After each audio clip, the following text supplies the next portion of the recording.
Hello दोस्तों, कैसे हैं आप लोग। आज की वीडियो में हम लोग बात करेंगे अलंकार के बारे में, जिसमें मैं दो मोस्ट इंपॉर्टेंट अलंकार के बारे में बताऊंगा, जिनका नाम है संदेह और भ्रांतिमान अलंकार। दोस्तों बहुत इंपॉर्टेंट है ये। यहाँ पे ये जो इस बार बोर्ड परीक्षा में भी पूछा गया था, और किसी ने भी लगभग 10% ऐसे ही स्टूडेंट्स थे जिन्होंने संदेह अलंकार को तैयार कर लिया था। बाकी जो स्टूडेंट्स हैं उन्होंने इस पर ध्यान ही नहीं दिया, क्योंकि उन्हें यह बताया जाता था कि ये पूछा ही नहीं जाएगा। लेकिन ऐसा नहीं है। मैं आपके कंफ्यूजन बोर्ड पेपर से ही दूर कर देता हूं। ये सामान्य हिंदी का पेपर है जो यहाँ पे 2022 का है। यहाँ पे आप देख सकते 302 डीआर का है। ठीक है, यहाँ पे मैं आपको दिखा देता हूं। जैसा कि मैं इस पे पेपर में देखूं तो यहाँ पे इसमें पूछा गया है संदेह अलंकार अथवा रूपक अलंकार का लक्षण तथा उदाहरण लिखिए। जैसा कि आप यहाँ पे देख ले रहे हैं कि पूछा ही गया है। तो संदेह अलंकार आज की वीडियो में समझेंगे बहुत ही आसानी से, बहुत ही सिंपल ट्रिक से। तो वीडियो को फुल वॉच करना, क्योंकि आज के बाद आपको संदेह अलंकार दोबारा पढ़ने की जरूरत नहीं पड़ेगी आपके एग्जाम तक। आपको यहाँ पे बहुत ही आसान मैं उदाहरण भी बताने वाला हूं। तो चलिए वीडियो को शुरू करते हैं, बिल्कुल भी देर किए चलिए यहाँ पे देखते हैं संदेह। संदेह अलंकार का मतलब इसके शब्द से ही स्पष्ट हो रहा होगा। संदेह, संदेह मतलब जहां पर किसी चीज में हमें कोई संदेह हो, कोई भ्रम, मतलब किसी को देख के इस पे संदेह हो, इस पे डाउट हो, वहीं पे संदेह अलंकार होगा। मतलब जब किसी वस्तु को उसी के सदृश अन्य वस्तुओं का संदेह हो जाए। जैसे आप देख रहे हैं पानी और आप कुछ और देखें लेकिन वो भी आपको पानी ही लगे, तो वो आपका संदेह होगा। यानी अगर आप एक कलम देख रहे हैं, कलम आपको यहाँ पे रखी मिल गई है, यहाँ पे आपको कोई कलम रखी मिली, अब यही कलम आप जाके अपने घर में देखिए तो वहां भी आपको कलम दिख रही है लेकिन कलम है नहीं। तो यही चीज है संदेह अलंकार। यानी वो वस्तु होती तो वहां नहीं है लेकिन वो आपको दिखती वहां है, तो वहीं पे संदेह अलंकार होता है। और ये सदृशता के कारण अनिश्चितता की मनोदशा होती है। तो यहीं पे यहाँ पे पूरा बताया गया है।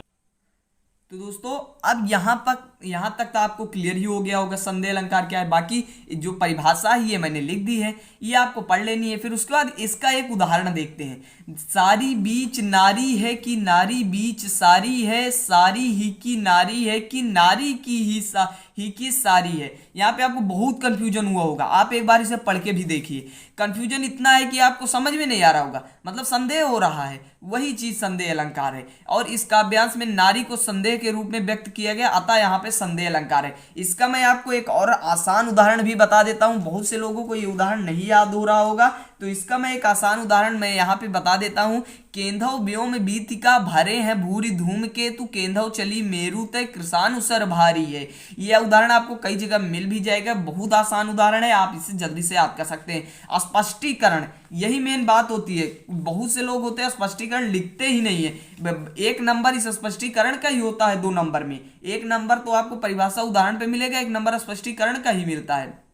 तो यहाँ लंका दहन के वर्णन में हनुमान की पूंछ को देखकर यह निश्चित ज्ञान नहीं हो पाता कि यह आकाश में अनेक उछल तारे हैं या पर्वत से अग्नि की नदी से निकल रही था। यहाँ पे संदेह अलंकार है। अब नेक्स्ट बात करते हैं भ्रांतिमान अलंकार की। भ्रांतिमान अलंकार जो आपको बहुत ही आसानी से समझना है।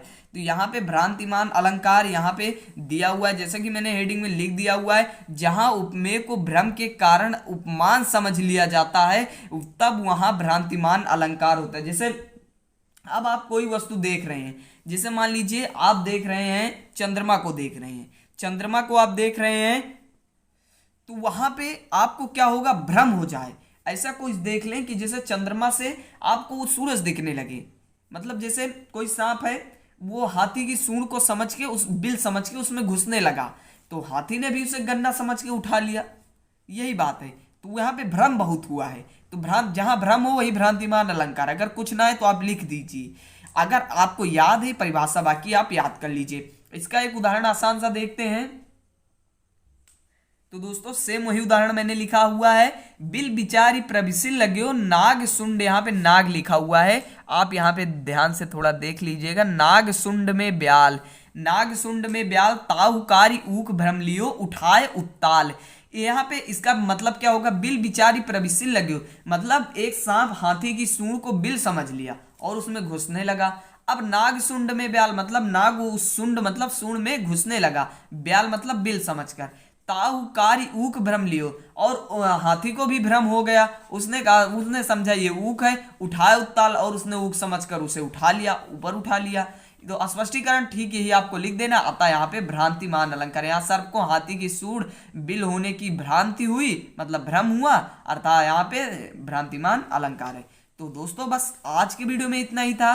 आपने भ्रांतिमान संदेह अलंकार को आसानी से समझा। बाकी मैंने एग्जाम की कॉपी इसलिए ली है कि आपको ऐसे ही लिखना है, क्योंकि मैं यहाँ पे कॉपी इसीलिए यहाँ पे एग्जाम वाली देखिए मैं लेके आया हूँ। एग्जाम वाली कॉपी में मैंने आपको लिख के समझाया, आप इस तरह लिखेंगे तो आपको फुल नंबर मिल जाएंगे। तो दोस्तों बस आज की वीडियो में इतना ही था। वीडियो यहीं पे एंड करते हैं। वीडियो कैसे लगा कमेंट बॉक्स में जो बताना, और ऐसे इंटरेस्टिंग नई वीडियो के लिए हमारे चैनल को सब्सक्राइब कर लेना। और इसका पीडीएफ जो है आपको हमारे टेलीग्राम चैनल पे मिल जाएगा, तो आप वहां जाके डाउनलोड कर सकते हैं। तो दोस्तों बस मिलते हैं इसकी नेक्स्ट वीडियो में, तब तक के लिए बाय बाय।